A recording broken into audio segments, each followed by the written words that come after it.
बोलो भारत माता की ಯಾವಾಗಲೂ ಶಬ್ದದ ಮಾತ್ರ ಹೆಸರನ್ನು ಮಾಡುತ್ತೆ.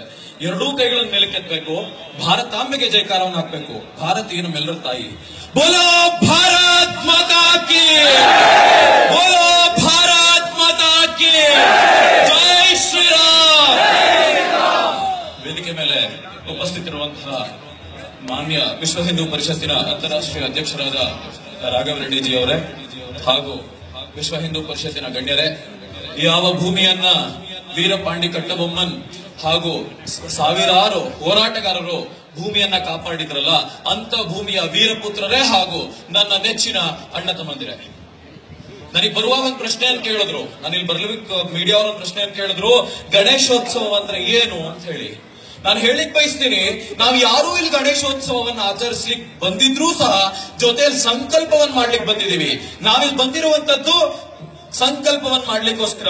ನಾವು ಉತ್ಸವವನ್ನು ಯಾವತ್ತು ಆಚರಿಸ್ತೀವಿ? ಅಯೋಧ್ಯೆಯಲ್ಲಿ ರಾಮ ಮಂದಿರ ಆಗಿದ್ದ ಉತ್ಸವವನ್ನು ಆಚರಿಸ್ತೀವಿ.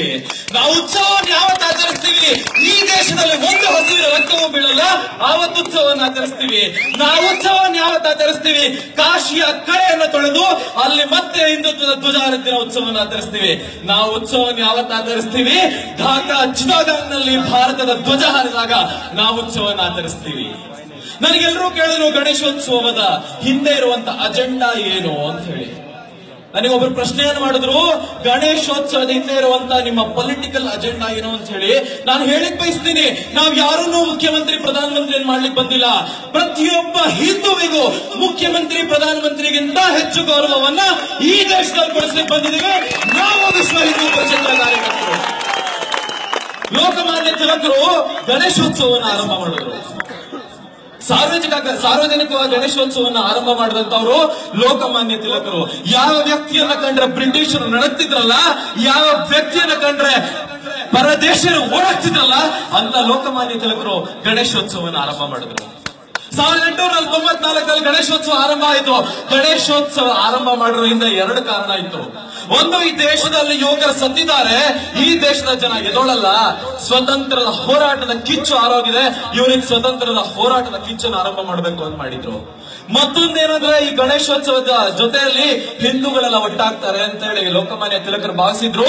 ಲೋಕಮಾನ್ಯ ತಿಲಕರೇ, ನೀವು ಸ್ವರ್ಗದಿಂದ ನೋಡಿ, ಹಿಂದೂಗಳೆಲ್ಲ ಒಗ್ಗಟ್ಟಾಗಿದ್ದೀವಿ, ರಾಷ್ಟ್ರಕ್ಕೋಸ್ಕರ ದುಡಿಲಿಕ್ಕೆ ರೆಡಿ ಆಗಿದ್ದೀವಿ. ಎಲ್ಲರೂ ದೇಶದ ಬಗ್ಗೆ ತುಂಬಾ ಜನ ಮಾತಾಡ್ತಾರೆ.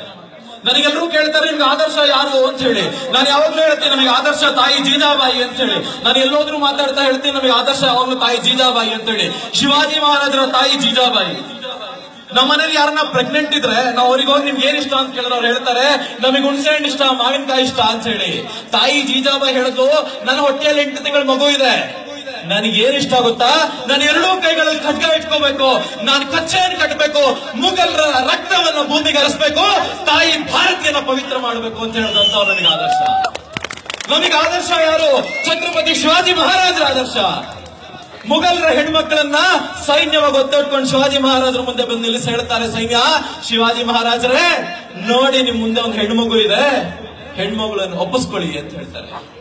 ಶಿವಾಜಿ ಮಹಾರಾಜರು ಹೇಳ್ತಾರೆ, ಶತ್ರುವಿನ ಹೆಣ್ಮಗಳಾದ್ರೂ ಒಂದೇ, ನಮ್ಮ ಹೆಣ್ಮಗಳಾದ್ರೂ ಒಂದೇ, ಅವಳಿಗೆ ಅಷ್ಟ ತುಂಬ ಕೊಟ್ಟು ಕಳ್ಸಯ್ಯ ಅಂತ ಹೇಳೋದಂತವ್ರು ನಮಗೆ ಆದರ್ಶ. ನಮಗೆ ಆದರ್ಶ ಯಾರು? ಪ್ರಳಯ ಕಾಲ ಮಹಾರುದ್ರ ಈಶ್ವರನ ಆದರ್ಶ. ಇಡೀ ಲೋಕವನ್ನು ಕಾಪಾಡಲಿಕ್ಕೋಸ್ಕರ ವಿಷವನ್ನ ತಾನು ನುಂಗಿದ್ನಲ್ಲ ಪರಮಾತ್ಮ ಈಶ್ವರ ನಮಗೆ ಆದರ್ಶ. ಈ ರಾಷ್ಟ್ರ ನಮಗೆ ಯಾರಿಗೂ ಒಂದು ಭೂಮಿಯ ಭಾಗ ಅಲ್ಲ. ನಾನು ಕಳೆದ ವರ್ಷನೂ ಹೇಳಿದ್ದೆ, ನಮಗೆ ಅನ್ನವನ್ನು ನೀಡುವಂತಹ ತಾಯಿ, ನಾವು ಕುಡಿಯುವ ಜಲವನ್ನು ಕೊಡುವಂತ ತಾಯಿ, ಇವಳೇ ನಮಗೆ ಪವಿತ್ರ ತಾಯಿ. ಇವೊಂದ್ ಕಾಲ ಇತ್ತು, ನಾವೆಲ್ಲರೂ ನೆನಪನ್ನು ಮಾಡ್ಕೋಬೇಕು. ಒಂದ್ ಕಾಲ ಇತ್ತು, ಇಡೀ ವಿಶ್ವದಲ್ಲಿ ಯಾವ ರಾಷ್ಟ್ರ ಶ್ರೀಮಂತ ಅಂದ್ರೆ ಭಾರತ ಅಂತಿದ್ರು, ಇಡೀ ರಾಷ್ಟ್ರದಲ್ಲಿ ಯಾವ ದೇಶದಲ್ಲಿ ಶಿಕ್ಷಣ ಇತ್ತು ಅಂದ್ರೆ ಭಾರತ ಅಂತಿದ್ರು. 2000 ವರ್ಷಗಳ ಯಾವ ಇಸ್ಲಾಂ ಮತ್ತೆ ಕ್ರಿಶ್ಚಿಯನ್ರ ಆಕ್ರಮಣ ಮಾಡಿದ್ರಲ್ಲ, ಅದಕ್ಕೆ ಮುಂಚೆ ಇರಲಿಲ್ಲ. 2000 ವರ್ಷಗಳ ಮುಂಚೆ ಅಮೆರಿಕಾಲೂ ಹಿಂದೂಗಳೇ ಇದ್ದಿದ್ದು, ಆಸ್ಟ್ರೇಲಿಯಾಲೂ ಹಿಂದೂಗಳೇ ಇದ್ದಿದ್ದು. ಆದ್ರೆ 2000 ವರ್ಷಗಳ ನಂತರ ನಡೆದಿದ್ದಂತ ಘೋರ ಅಪಮಾನ ನಡೆದಿದ್ದೇನು ಆಗಿದ್ರೆ, ಇಡೀ ವಿಶ್ವದಲ್ಲಿ ನಮ್ಮ ಅಣ್ಣ ತಮ್ಮಂದ್ರನ್ನ ಬೇರೆ ಧರ್ಮ ಜಾತಿಗಳಿಗೆ ಹೇಳಿದ್ರು. ಇಡೀ ವಿಶ್ವದಲ್ಲಿ ಎಷ್ಟೋ ಹಸುಗಳ ನೆತ್ರನ ಹರಿಸಿದ್ರು. ಇಡೀ ವಿಶ್ವದಲ್ಲಿ ಎಷ್ಟೋ ಜನ ಹೆಣ್ಣು ಮಕ್ಕಳ ಆಕ್ರಂದನಕ್ಕೆ ಈ ಭೂಮಿ ತತ್ತರಿಸೋಗಿತ್ತು. ಆದ್ರೆ ಒಂದು ಬಾರಿ ಗಣೇಶೋತ್ಸವ ಆರಂಭ ಆಗಿದ್ದು ಸ್ವತಂತ್ರವನ್ನು ಕೊಡಕ್ಕೆ, ಈಗ ಗಣೇಶೋತ್ಸವ ಆರಂಭ ಆಗಿದ್ದು ಹಿಂದೂ ವಿಜಯ ಪತಾಕೆಯನ್ನ ಇಡೀ ಭೂಮಿಯಲ್ಲಿ ಹಾರಿಸ್ಲಿಕ್ಕೋಸ್ಕರ. ಈ ರಾಷ್ಟ್ರ ಮತ್ತೆ ಏಳಬೇಕಿದೆ.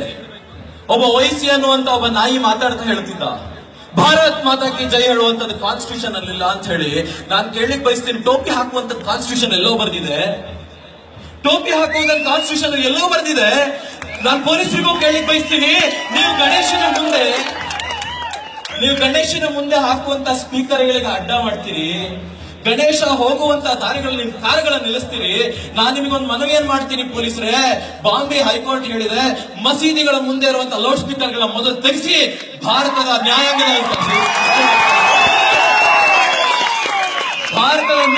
ವ್ಯವಸ್ಥೆಯನ್ನು ಧಿಕ್ಕರಿಸ್ತಿರೋ ನಾವೆಲ್ಲ ಪೊಲೀಸರೇ, ಅದು ನೀವು. ಈ ರಾಷ್ಟ್ರದಲ್ಲಿ ಹಿಂದೂಗಳ ಮಾತ್ರ ಕಾನೂನನ್ನು ಪಾಲಿಸಿದ್ದಾರೆ, ಅದಕ್ಕೆ ಇವಾಗಲೂ ಇಲ್ಲಿ ಪ್ರಜಾತಂತ್ರವನ್ನು ಇವತ್ತಿಗೂ ಇದೆ. ಒಂದನ್ನು ಮಾತ್ರ ನೆನಪಿಟ್ಕೋಬೇಕು ಬಾಂಧವರೇ, ನಾವೆಲ್ಲ ಒಂದು, ನಾವೆಲ್ಲ ಹಿಂದೂ ಅಂತ ಹೇಳುವಂತದ್ದು ಎಷ್ಟು ಸಾರ್ಥಕ ಅಂದ್ರೆ, ದೂರದ ಕರ್ನಾಟಕದಿಂದ ಬಂದ ನನಗೆ ಮತ್ತೆ ಸ್ವಾಮೀಜಿಗೆ ನೀವು ನೋಡಿಸ್ತಿರುವಂತ ಪ್ರೀತಿ ಇದೆಯಲ್ಲ, ಇದರಲ್ಲಿ ನೋಡಿಸುತ್ತೆ.